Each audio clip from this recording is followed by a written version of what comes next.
Dünya tarihinin en büyük imparatorluklarından biriydi Osmanlı.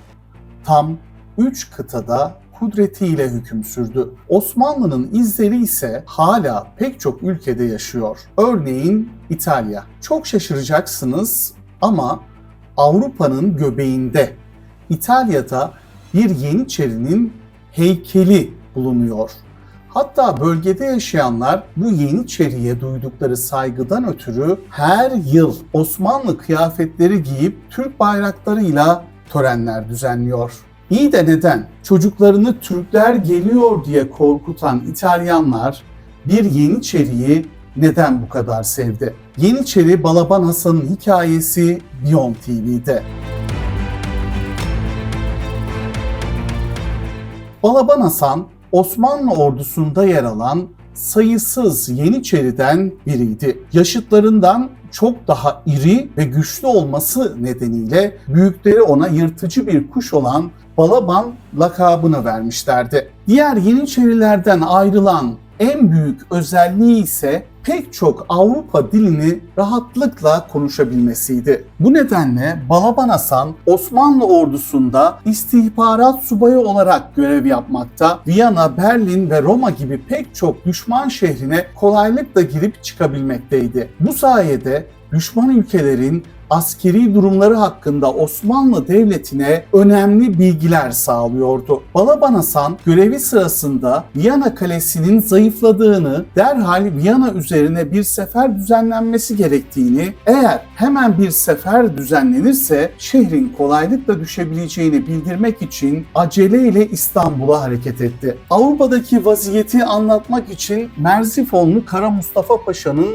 huzuruna çıkarıldı. Heyecanla durumu anlattı. Fakat sadrazam henüz ordu hazır olmadığı için durumu padişaha iletmedi ve Yeniçeri'ye Viyana'ya dönmesini emretti. Balaban Hasan itiraz edip Viyana hazırlıksız, bir an önce sefer düzenlemeli diye heyecanla sesini yükseltti. Merzifonlu Kara Mustafa Paşa bir Yeniçeri'nin kendisiyle böyle konuşmasına izin veremezdi ve derhal Balaban Hasan'ın kellesinin vurulmasını emretti. Yeniçeri ağası ve diğer Yeniçeriler Balaban Hasan'ı cellatlara götürürken serbest bırakıp kaçmasına izin verdi. İstanbul'da kaçak konumuna gelen Balaban Hasan, Osmanlı'nın Avrupa'da bulunan sınır kalelerine giderek kendini farklı bir isimle tanıttı ve buralarda pek çok savaşa katıldı. En sonunda günü gelir ve Balaban Hasan'ın beklediği 2. Viyana kuşatması başlar. Ordudan kovulmasına rağmen içindeki Osmanlı aşkıyla bu sefere de gizlice katılır. Muharebede ciddi bir şekilde yaralanan Balaban Hasan, savaş meydanında bulduğu bir atla oradan uzaklaşır. Kaderi onu İtalya'nın Moeno köyüne getirir. Köylüler buldukları bu yaralı genci iyileştirir. İtalyanca da konuşabilen Balaban Hasan köy halkıyla çok iyi anlaşır. Hatta köyden bir kız alıp damat olur bizim Yeniçeri. Her şey yolunda giderken bir gün köye derebey'in askerleri gelir ve köylünün elinde ne var ne yoksa vergi adı altında alırlar. Zamanında sadrazama kafa tutmuş Balaban Hasan'ın bir derebeyine boyun eğecek hali yoktu. Köylüleri arkasına aldı ve onlara Yeniçeri Ocağı'nda öğrendiği savaş sanatlarını öğretti. Daha sonra tekrar vergi toplamaya gelen askerler karşılarında Balaban Hasan komutasında silahlanmış köylüleri görünce şaşırdı ve geri çekildi. Moeno köyüne barış ve bolluk getiren bu Osmanlı askeri ölene kadar huzurlu bir şekilde yaşadı. Balaban Hasan bu köyün tarihinde o kadar büyük bir yer taşıdı ki köy o günden bugüne La Turki olarak anıldı. Köy meydanındaysa Balaban Hasan'ın heykelleri ve Türk bayraklarını her yerde görmek mümkün.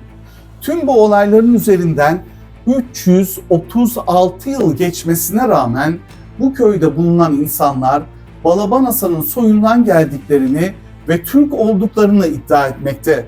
Her yıl festivallerle onu anan köy ahalisi Osmanlı gibi giyinip köyü Türk bayraklarıyla donatıyor. Bu ilginç videoyu beğendiyseniz Beyond TV'yi takip edip bize güç vermeniz çok önemli. Bir dahaki efsanede buluşmak üzere. Hoşça kalın.